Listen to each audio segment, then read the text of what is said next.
Welcome, welcome, welcome. We are going to paint some luscious summer fruit with watercolor. Now, my bullet journal inspired me to do this design, so I decided just to do some summer fruit and show y'all how I do it. I'm just going to walk you through a few of the steps, and I hope you enjoy it. If we haven't met, I'm Viv with Art with Viv, so welcome, and let's just go ahead and dive into today's little lesson. Now, I went ahead and I mask off some of the areas of the oranges to keep them white. They're really small areas and I didn't want to have to paint around them, so I went ahead and did the masking fluid. And now I'm just taking some yellows and some oranges, and I am going in there and just doing tiny little lines, putting them pretty close together, letting some of the colors bleed together, some of that orange bleed in, but I'm also leaving some of the white of the paper. Now, instead of showing you every single piece of fruit on this painting, I'm just going to show you an example of each kind of fruit. Now, what I've done, I didn't like that, so I dabbed up some of it with my paper towel, and now I'm just going back over it with the yellows and the oranges. I got a little closer here so you could see. I'm just doing tiny little brush strokes. I'm leaving plenty of that white of the paper shining through, because orange slices are very shiny and they glisten and they have a lot of highlights on them. So that's what I'm doing there. I'm also taking some of the orange and going right over top some of that yellow, and that lets those blend together. And now I'm going for that really deep orange, and I'm doing just some darker brush strokes in there to get in some of those shadows.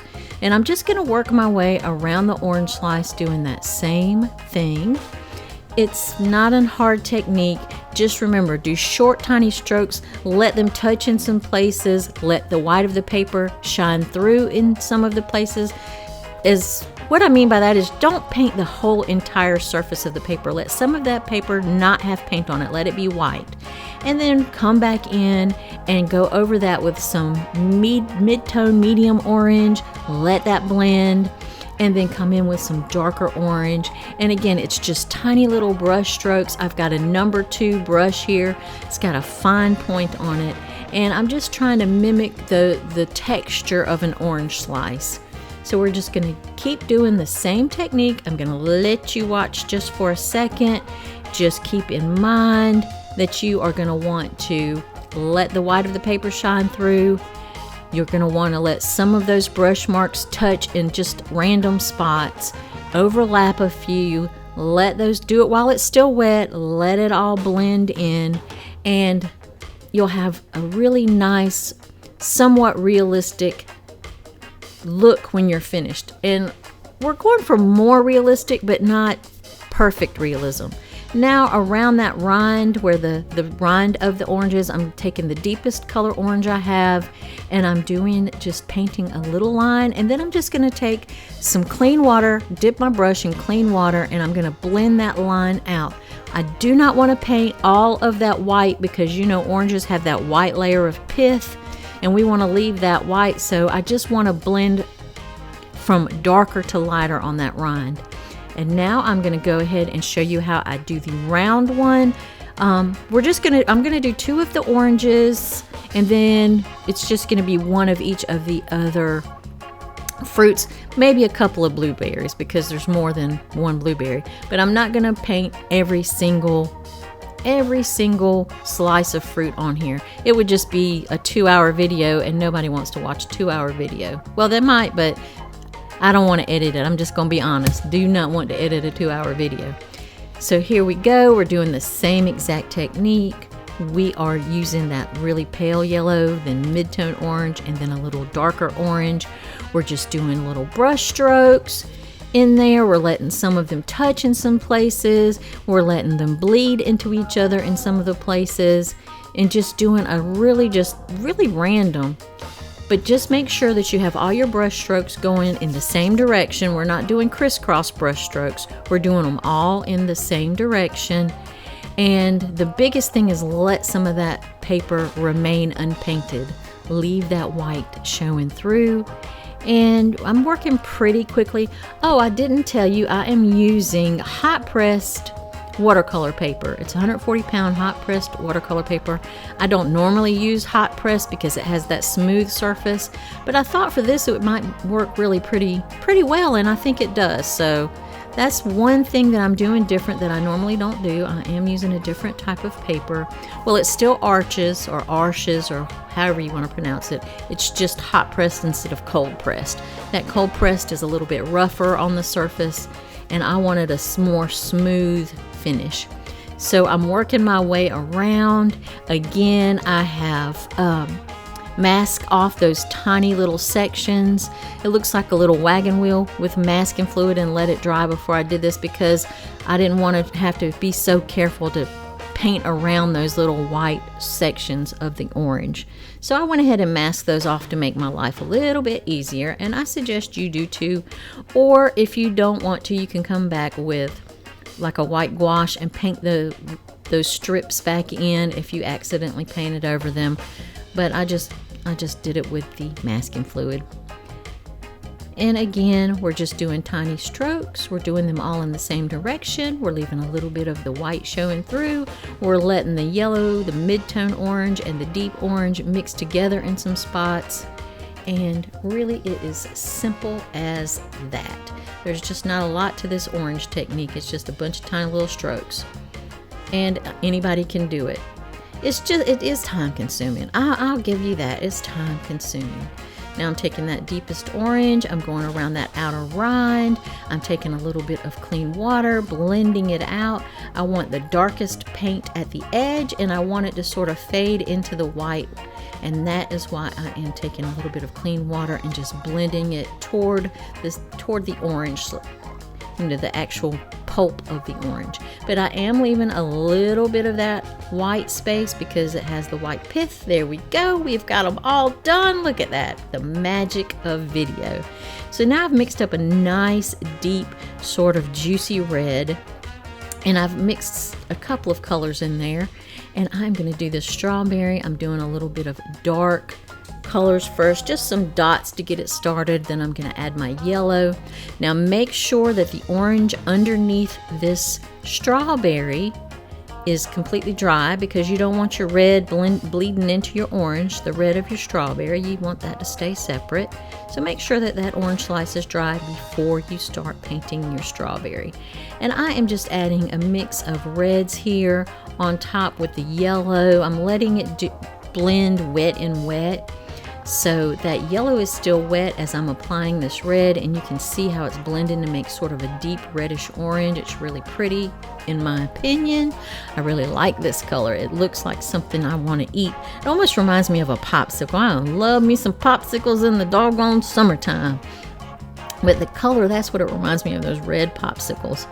And I'm blending a little bit more yellow in, and that's where the highlight of the strawberry is going to be. We're going to put it in that yellow spot where those darker dots are. And now I am coming back in. I got a little bit of purple. It's not really purple, but it's sort of a magenta, sort of a reddish purple. And I'm going back in while it's still wet, and I'm adding in some shadows, just dropping it in there and letting some of the areas be a little bit darker. I'm just taking some clean water and blending out that highlight area. I'm going to come back with white gouache and add some highlights to it. I'm dropping in a little bit more of yellow, and all of this is wet on wet. That is all wet. Now we're going to let it dry completely before you go into the next step. I've mixed up a brown here. You can use a pre-mixed brown if you have one on your palette. It's okay. And I'm just putting the strawberry seeds in there. We're just doing little dots, sort of long ovals for the strawberry seeds, and just putting those in there. They don't have to be perfect. Again, we're just going for sort of realism, not complete realism. But I think it's looking good so far. The oranges, I'm really pleased with the oranges. Now I've mixed a little bit of a darker color. It's almost a greenish brown, and I'm just putting some shadows on those seeds that we just painted onto the strawberry.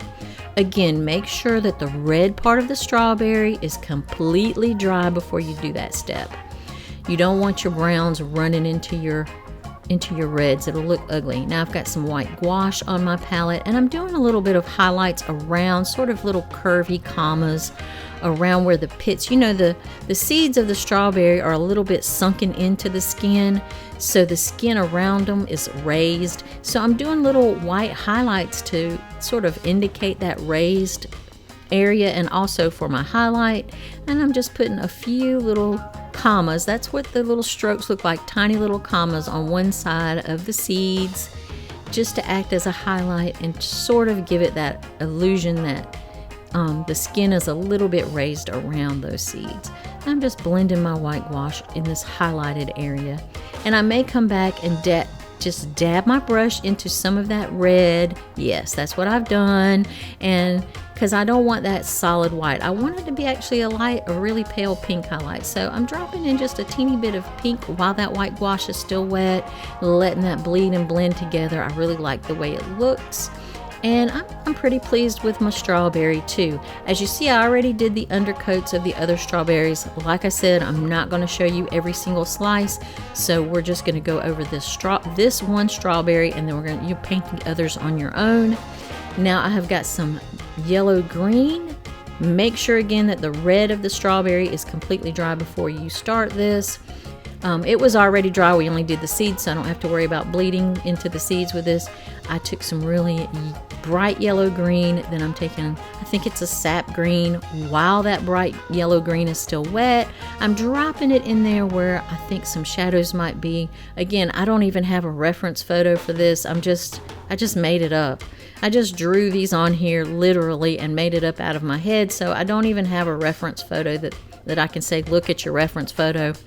You're just going to have to go by looking at the finished painting. Now that is if you are in my Sweet Arts squad. It's only $5 a month. Every Monday painting, they get the painting, they get reference photos if you are a member. And you also get an outline drawing and all the things you would need, a list of supplies, the exact color mixes, all the things you would need to paint my Monday paintings. So now I put some even darker greens in there for shadows and texture.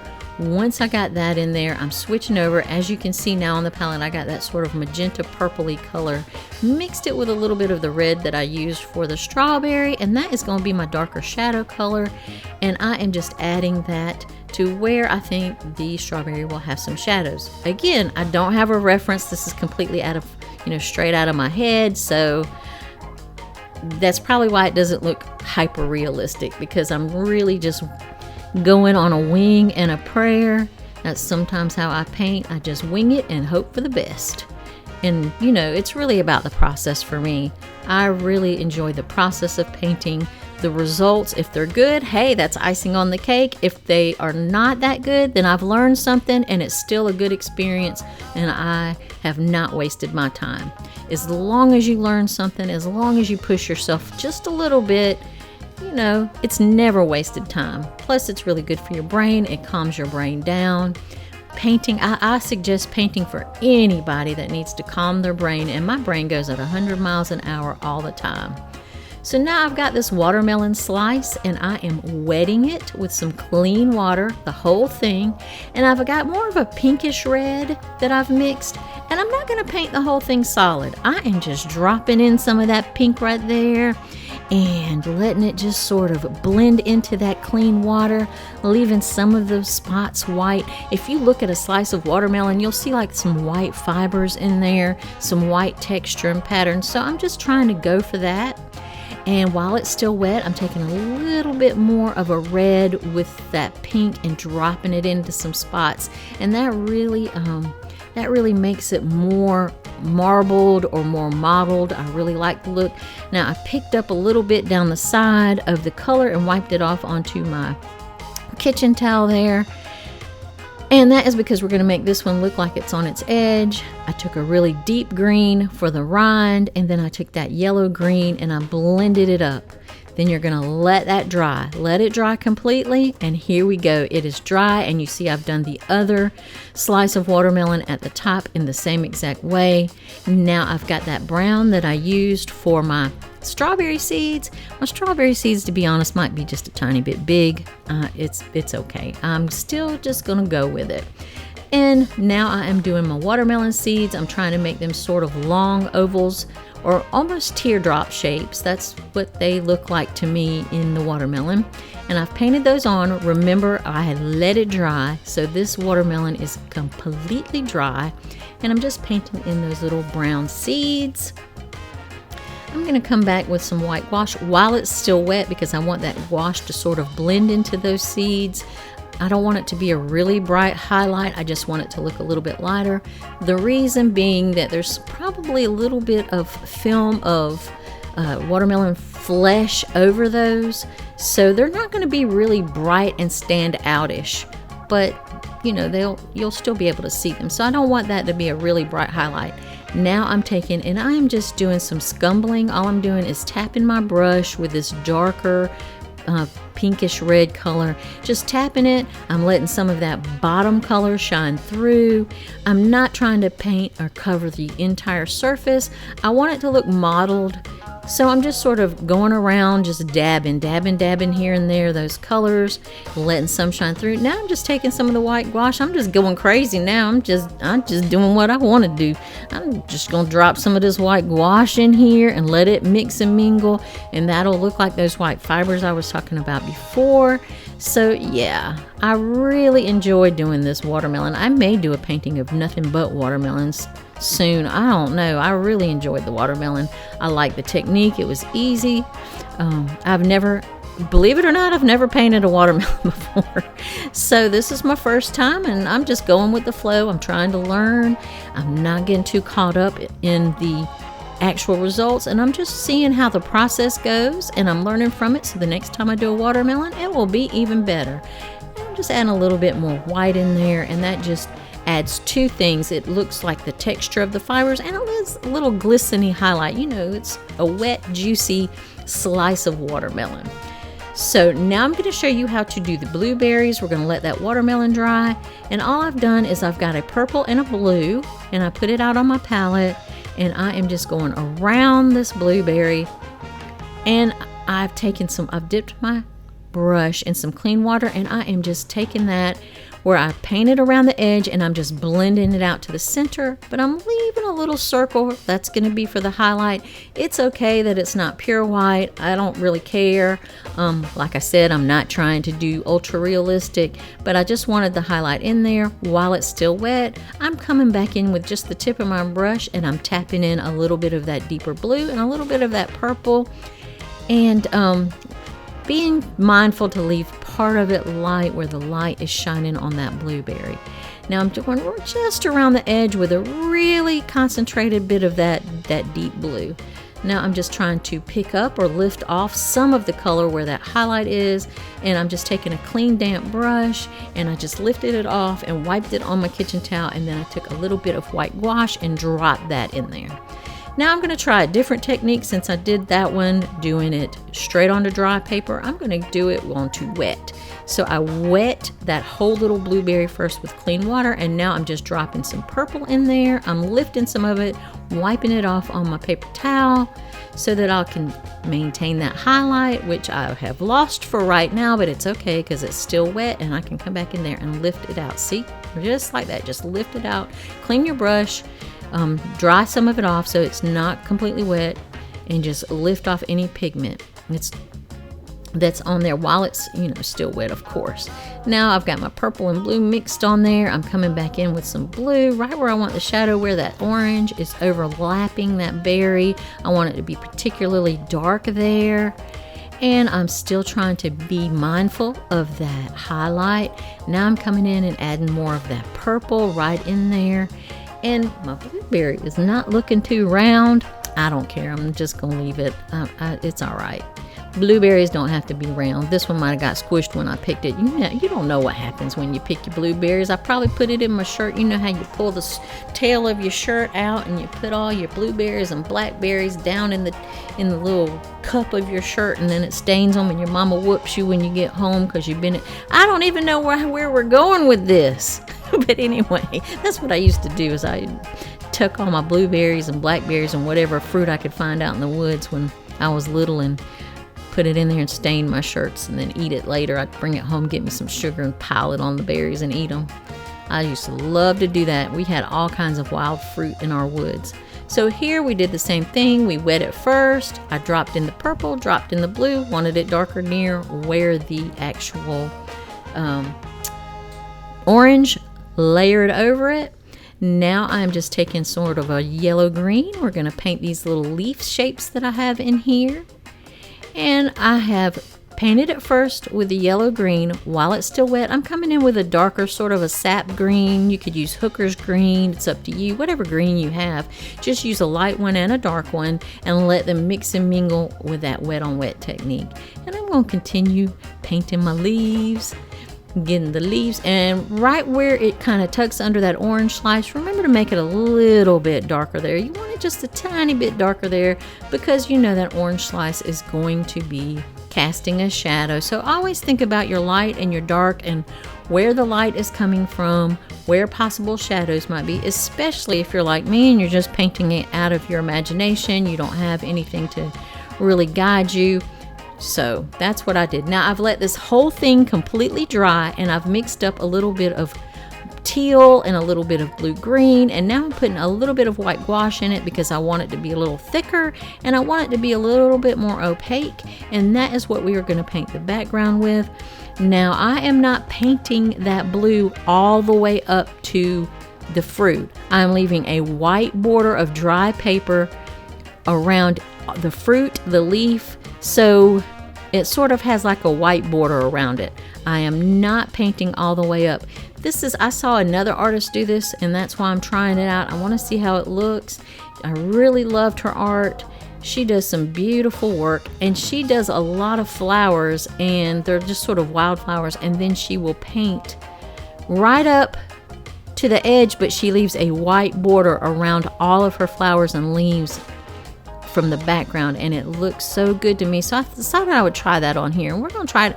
And actually, I like the way it turned out. The only thing I think I would change is I would make my background color a tad bit darker, and I may go back and do that later. You know, sometimes I go back and I change some of my paintings, or I fix them, or I do other things to them just to experiment. So I probably will make this a little bit darker, but I love it like it is now. There's not a thing wrong with it. I think the color combinations are perfect. It looks summery, it looks tropical. It's exactly what I had in my mind as far as color scheme. So now we've got that background. We have a white border around all of the fruit so that we did not paint all the way up. So now I'm just going to add a little darker orange where this strawberry is laying on top of this orange slice. So we're just putting in a little bit of shadow work. It's just a little bit of detail work here. I'm taking a little bit of that blue and I am painting in some shadows on where we did the orange slices. Remember, we left those white and we just had to remove the masking fluid. So the masking fluid is off of those white stripes, those wagon wheel shaped stripes in the middle of the orange. And so now I'm just taking some of the blue, the same blue that I used in the background. I put a dot of orange in it so it grays it down some, and I'm just making shadows on those white lines and on the pithy white part of the rind of the orange. And you see it's really pale. I'm not doing really dark shadows, just really pale, just enough you can see them. There's an indication, but I'm not going too dark. And I'm also taking some of my darker orange and just sort of going around the edges of each section of that orange just to give it more definition and darken it up. I'm also putting a little bit of more of the darker orange toward the center and making it look darker toward the center where all those little wedges kind of come together in the middle. I'm taking little tiny dots and putting them, you know how oranges have that rough texture. So I'm just taking tiny dots of that darker orange and going along the rind to just sort of indicate that texture. That's optional, you don't have to do it, but I just thought I would see how it looked. Like I said, I'm experimenting. And so far, I'm pretty pleased. You know, another thing that would look good on this is if I did shadows underneath the fruit onto the blue background. I didn't do it in this one, but I think that would also look good. Maybe I'll try that as an experiment later. I don't know, we'll see.